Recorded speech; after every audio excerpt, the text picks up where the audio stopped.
రీసెంట్గా మహారాష్ట్ర నందిని అనే విలేజ్లో చాలామంది జియో నుండి ఎయిర్టెల్కి చేంజ్ అయ్యారు.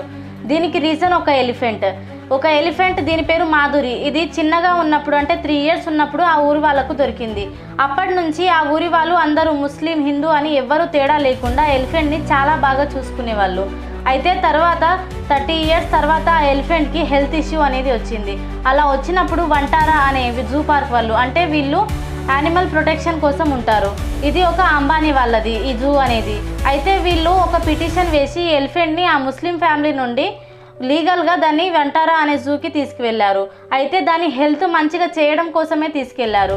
కొందరు దీన్ని ఎలా చేస్తున్నారంటే ఫేక్ న్యూస్ అనేది స్ప్రెడ్ చేస్తున్నారు, బైకాట్ జియో అని. ఆ విలేజ్ వాళ్లకు ఆ ఎలిఫెంట్ని తీసుకువెళ్ళడం నచ్చకపోవడం వల్లనే బైకాట్ జియో అని అంటున్నారు. అయితే కొందరు ఇన్ఫ్లుయెన్సర్స్ దీన్ని ఎలా చేస్తున్నారంటే ఇది అంబానీ వాళ్ళు కావాలని చేశారు, చివరికి డబ్బే గెలిచింది, ఈ ఎలిఫెంట్ని వాళ్ళ నుండి దూరం చేశారు అని అంటున్నారు. ఈ విషయంలో అయితే ఆ ఎలిఫెంట్ని హెల్త్ మంచిగా చేయాలని వాళ్ళు తీసుకెళ్లారు. దీనికోసం నేనైతే అంబానీనే సపోర్ట్ చేస్తాను. మరి మీరెవరిని సపోర్ట్ చేస్తారు?